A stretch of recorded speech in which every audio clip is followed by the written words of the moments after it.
Pada malam yang sunyi, aku menerima pesan dari teman lama, Budi, yang memintaku untuk menginap di rumahnya. Budi baru saja membeli sebuah rumah tua di pinggiran kota yang sudah lama kosong dan ingin mengadakan acara kumpul-kumpul kecil dengan beberapa teman lama. Aku berpikir ini akan menjadi kesempatan yang baik untuk bertemu kembali dan mengenang masa lalu. Namun, aku tidak menyadari bahwa malam itu akan menjadi malam yang paling menyeramkan dalam hidupku. Setibanya di rumah Budi, suasana sudah terasa aneh. Rumah tua itu besar, dengan jendela-jendela yang berdebu dan pintu depan yang berderit ketika dibuka. Di dalam, rumah itu gelap dan hanya diterangi oleh beberapa lampu redup. Teman-teman lain sudah datang, dan kami segera berkumpul di ruang tamu untuk berbincang-bincang dan menikmati makanan ringan. Saat malam semakin larut, Budi mulai menceritakan sejarah rumah tersebut. Menurut cerita yang dia dengar dari tetangga sekitar, rumah itu pernah ditinggali oleh seorang dukun sakti pada zaman dahulu. Sang dukun dikenal jahat dan sering melakukan praktik ilmu hitam. Banyak orang mengatakan bahwa rumah itu dikutuk setelah sang dukun menghilang secara misterius. Cerita itu membuat kami merinding, tapi kami mencoba untuk tidak terlalu memikirkannya.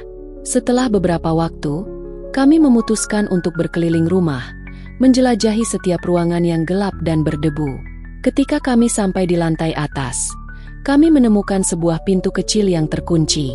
Budi, yang sudah menyiapkan kunci, membuka pintu itu, dan kami memasuki sebuah ruangan kecil yang tampak seperti bekas kamar sang dukun. Di dalam kamar, ada sebuah meja kayu tua dengan lilin-lilin yang sudah meleleh, botol-botol berisi cairan aneh, dan sebuah buku tebal berisi tulisan tangan yang tidak kami mengerti. Saat kami memeriksa isi ruangan, tiba-tiba kami mendengar suara langkah kaki dari bawah. Kami semua terdiam, saling menatap dengan cemas. Tidak ada orang lain di rumah itu selain kami.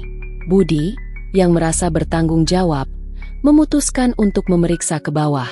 Aku dan teman-teman yang lain mengikutinya dengan hati-hati.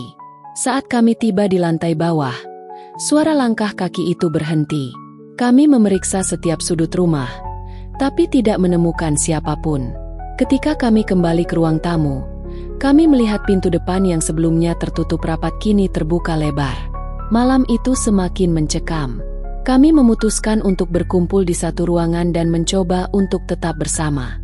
Namun, keanehan tidak berhenti di situ. Tiba-tiba, lampu di ruang tamu mulai berkedip-kedip, dan suhu ruangan menjadi sangat dingin. Kami mendengar suara bisikan yang samar, seolah-olah ada seseorang yang berusaha berkomunikasi dengan kami. Dalam kepanikan, salah satu teman kami, Rina, tiba-tiba pingsan. Kami segera membawanya ke sofa dan mencoba membangunkannya. Ketika Rina sadar, dia terlihat sangat ketakutan dan berkata bahwa dia melihat bayangan seorang pria tua dengan mata yang menyala-nyala berdiri di sudut ruangan. Kami semua merasa ngeri mendengar pengakuannya. Budi kemudian mengingat buku yang kami temukan di kamar atas. Dia berpikir mungkin buku itu berisi petunjuk untuk menghentikan teror ini.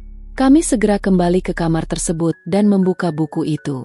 Di dalamnya, kami menemukan mantra-mantra dan simbol-simbol aneh yang tidak kami pahami. Namun, di halaman terakhir, ada sebuah catatan yang tampaknya ditulis oleh sang dukun sendiri. Catatan itu berbunyi, "Barang siapa yang membaca ini, ketahuilah bahwa rumah ini dikutuk oleh kekuatan gelap. Hanya dengan mengorbankan sesuatu yang berharga, kutukan ini dapat dihentikan."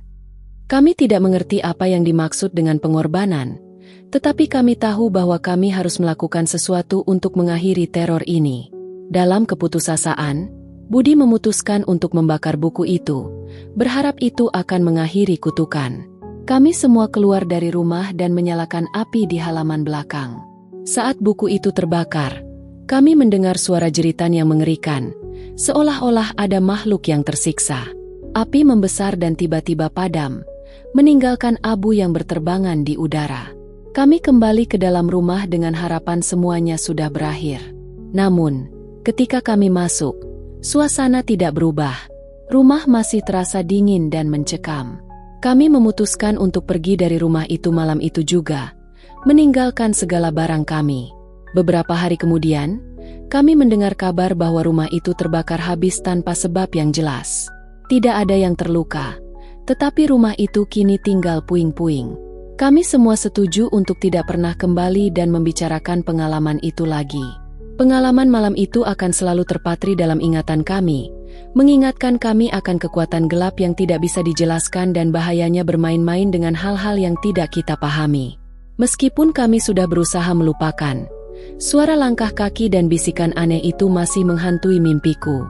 Seolah-olah roh sang dukun masih mengincar, menunggu kesempatan untuk kembali. Aku hanya bisa berharap bahwa api yang membakar rumah itu juga membakar semua kutukan yang ada di dalamnya. Namun, dalam hatiku, aku tahu bahwa beberapa kekuatan jahat tidak pernah benar-benar bisa dihancurkan. Mereka hanya menunggu di kegelapan, mencari jiwa-jiwa yang tidak waspada untuk meneruskan teror mereka.